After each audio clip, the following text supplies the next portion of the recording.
Cool. Hello again. Obviously, I sort of did the video last night to do the weekly will, so I'm going to have a look at my weekly football roundup, looking at several of the transfer rumours going about some of the Premier League teams, whether I think they're a good fit, whether I think the deal's right, whether I think it's likely of happening in January, maybe a summer thing, I don't know. But let's dive into it. So, Arsenal, they have been looking at adding depth into the forward line, as they've been sort of very heavily dependent on set pieces, predominantly with sort of Saka's delivery, Gabriel scoring, Rice's delivery, Marino scoring, sort of people like that, and not really doing enough within open play. So the name I found that was linked with Arsenal and several other teams in the Premier League is Igor Piaxio, the 24-year-old winger valued at 17 million from Feyenoord. I don't think I've got too many of an issues with this, but I don't think I think this could easily happen within the transfer window. As I think a move from Feyenoord to Arsenal in January, I think you could put enough money behind that. It's not a big deal. So by that logic, I think it could happen. However, I don't think it improves Arsenal enough for what they want to do, and what they want to do is a sustained title charge. I think they've already got a solid amount of depth in the wide areas, having seen Nwaneri in recent performances sort of taking up the spot of Saka. Obviously, they've got sort of Trossard and Havertz and sort of a few different options in their forward line.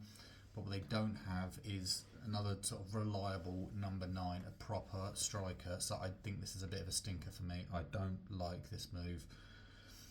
Next one I've got up is the room for Aston Villa, linked with Daniel Marlon again.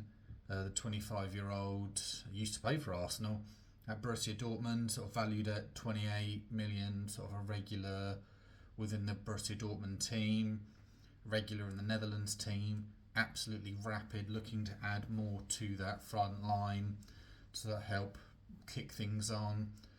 I don't know whether it's sort of he'd potentially slot in where Bailey does on the right. I honestly believe this would be an upgrade. I think he's got a lot of skill, he's a lot of pace. I think if you could get it done, it's quite possible, because I don't think Dortmund are doing amazingly. They're doing sort of okay. They're sort of hitting their expectations within the Bundesliga. So I think there is a deal to be had here, and I think it would improve Aston Villa. I think it would just be a bit of fun, and it's a fun transfer, and I quite like the fun ones. So that's a big thumbs up from me on that one. So the next player I got is linked with Brentford and Brighton. That's Nicholas Cahoon, the Celtic winger, that was the German. 24 years old, valued at 25 million, and he's doing very well this season, having got 11 goals and 11 assists, and is likely to be the SPFL Player of the Year. He's helping Celtic absolutely run away with the title there. I think they're 10 plus points clear of Rangers. Nothing sort of too much to worry about, even with Rangers having beaten them quite recently. I think Brighton have good links and have done some recent deals. They're having sort of signed Matt O'Reilly within the sort of summer transfer window, but obviously I think Brentford is also a very appealing one. I think this could be I like this move more for Brentford than I do for Brighton in some respects, as I think Brighton have such depth in those winger positions. I'm not sure if that's where they need to improve. Brighton's a really funny one to try and predict as how to improve the actual team, because there is a lot of depth all over that squad. So it needs to be, when you're bringing in a player for Brighton, I think it needs to be a clear upgrade in talent and ability there. So whether he is or not, I'm not sure. Sometimes players can sort of move from Scotland to the Premier League and have a strong effect. Some maybe not so much. I'm unsure. I like this a little bit more for Brentford. I just think it'd be a bit more fun. They don't often. Granted, he is an attacking midfielder. He is some creative. He's scoring goals, and it lightens the load on Brian and Buemo and Visser to keep getting the goals for Brentford, and I just think that once again it's a fun one. It's interesting, it's exciting. I like it. Bournemouth maybe not so fun, not so exciting. They're linked with a left back called Julio Soler, a 19-year-old Argentinian from Lanús, valued at 18 million. He is playing regularly for Lanús. He is playing through the Argentinian age groups currently for the Argentinian under 23s. His value is going up and up, and I think this could be a smart move from Bournemouth front, as they do have a few Argentinian players there. As well as that, I think they're keeping half an eye on the fact that Kirkes, who is very hot at the moment, we'll get onto later, may be on the way out. So the idea of adding depth and adding something more into that position, I think is actually quite smart, showing a bit of foresight. And this 8 million is not too much of a risk, and that fee in itself isn't too much of a risk either. Bournemouth, generally speaking, have been pretty good with their transfers as of late. I haven't seen them make too many misses. So this is one I actually quite like. Maybe not fun or exciting, but it's logical. It makes sense, so I like it. From that, I then had Chelsea, which is maybe a slightly more boring one. They've been linked with making a move for Mark Guehi. I think Chelsea have been looking at a centre-back, and I sort of back this. I think they've been very good going forward. I just think they haven't quite got it right at the back. Once they've done that, they'll be a real force in a title challenge. I don't think people like Tasasi and Badiashile are of the quality that Chelsea actually need to kick on. I think Colwill and Fofana is a very strong partnership. However, Fofana is too injury prone. I think Colwill, just keep giving him regular minutes. He is becoming a sort of proper leader at the back line there. I like that. But bringing Mark Guehi back, who I think they might have first option over, well, that might have been the case a few seasons ago. That might have been redone in recent contract negotiations. So, 24 years old, obviously, everyone knows of him. England regular. He's sort of valued at about 55 million, but realistically, Crystal Palace aren't going to sell you him at 55. I think you're going to have to look at more like 60 to 70 to get him out of Crystal Palace. And with the slight threat of relegation, I don't see Crystal Palace making this sale in January. This could be a summer move when they're a bit more solid on their position, and then sort of know and have time to target specific players. I think this improves Chelsea, but I don't see this being very likely at all. Next up, we've got Crystal Palace. I've got Joe Bellingham from Sunderland. Now, he's a very, very fun player to watch. Sunderland are a very good team to watch in the Championship. Obviously, sort of 19 years old, sort of valued around 18 million, potentially might go for a bit more based on sort of the fees that Ipswich paid for Jack Clark for Sunderland.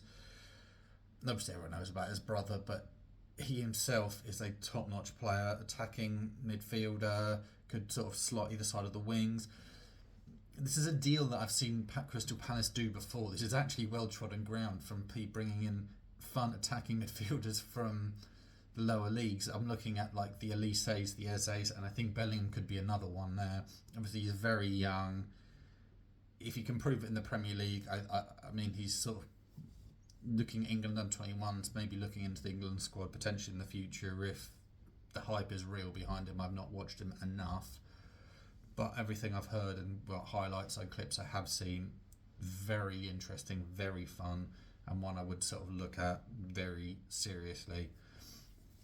So the next player I want to have a look at is linked to another one that's linked with two teams, is Jaden Philogene, who's linked with Everton and Ipswich. Originally, he was linked with a loan move to Ipswich. However, the idea has been linked with a permanent move. Now, originally he was linked with a few teams when he was at Hull. Villa had first option, so could sign him back slightly cheaper. Otherwise, his deal for Ipswich would have gone through. I think Ipswich looking to add a bit of quality and a bit of depth in the forward line. Everton as well. Everton, I think, struggling for goals a little bit more because Ipswich do have a goal scorer in Liam Delap, whereas I don't think Everton have that. I don't know whether Philogene would necessarily fit Everton, but they might need a bit more creativity, as I think they've been relying on their wingers to sort of do the business for quite a while. Dwight McNeil at the start of the season was very good delivery, getting goals, getting assists, making a difference for Everton. I haven't quite seen that as much as of late, but obviously still a young player, so not always going to be 100% consistent. Jack Harrison's been solid enough. I prefer this move to Ipswich a bit more than Everton, because I think Everton do have creative players, and they brought in NGI. However, they just need someone who can put the ball in the back of the net at the end of the day. I'm not keen on it for Everton. I mean, it's got to be, you need a striker. It's as simple as that. You need someone who's just going to get the goals. I don't think Calvert-Lewin's got it, regardless of what people say. Beto definitely hasn't got it. And it's just not very... You need someone who's going to make the difference there. So I slightly prefer it more on the Ipswich side of things over Everton, but we'll see. Flip notes, I'll probably say he signed for Everton by the end of this video, by the time this has been uploaded. Between the two of them, we've got Fulham. Fulham have been linked with Ryan Cherky from Lyon. They've had 2 bids rejected for him over the summer, and they're rumoured to go back in for him again. 21-year-old from Lyon, French, very strong academy, valued about 20 million. Lyon are a team that have to sell. They need to balance the books, otherwise they are going to get liquidated. So they needed to sell their assets, and he is one of their assets they've got to sell. So they should be keen to want to force this move through. However, there are rumours that there's sort of potential attitude problems whilst within the dressing room. I don't know if you want to upset the apple cart too much at Fulham, because they've got a strong, good squad there, and you don't want someone who's going to come in and ruin that and just sort of try and act all me. It's not very good. So I don't like this move because of that. I like what Fulham are doing currently. I like them moving forward. Cherky is potentially the right profile, sort of age-wise, talent-wise, but it's potentially attitude-wise as well. As you've got to look at the personality of the players as well moving forward. Past that, we've then got Keenan Dewsbury Hall, who is linked with Leicester and West Ham. Obviously, he's got stronger ties with Leicester because of having obviously played there previously. And then he's also been linked with West Ham as well, who are crying out for sort of another midfielder, someone to add a bit of quality, a bit of depth. So 28 million, he's 26 years old. I think he's a good player for a lower half of the Prem team. I actually kind of like this move for both teams, to be honest. Whether he goes to either one, I think he's just a quality player and just needs minutes, and he's just not going to ever get that at Chelsea whatsoever. So it's a bit of a waste in his career having moved there. I don't think anyone ever thought it was a amazingly smart move just because he was one of Maresca's men when he moved. I've never been a fan of it. Whether this ideally be a permanent move rather than a loan move, just get it done, get it sorted out. I mean, Chelsea in themselves are a team that probably need to clear the books a little bit more. The squad in itself is way too big. It is way too big, and just thinning it out. Maresca knows what players he wants to keep, what players he doesn't want to keep. I like it for both. I like for both teams. Happily say that. Okay, Liverpool. Liverpool are linked with Milos Kerkez from Bournemouth. So roughly valued around 28 million. The 21-year-old obviously been very, very good this season so far for Bournemouth. Been a real standout player at left back, which I think Liverpool are looking at with a slight decline of Robertson, potentially shifting on Tsimikas as well. Liverpool had also been linked with Robinson. However, I think the Kerkez deal would be more appealing. I don't think you're going to move him though in January. I think he's too important for Bournemouth, and I think they might, regardless of he's asking 28 million, I think they're going to want more because he's a starting player. I would think it'd be nearer 40 to 50 million to try and push him out.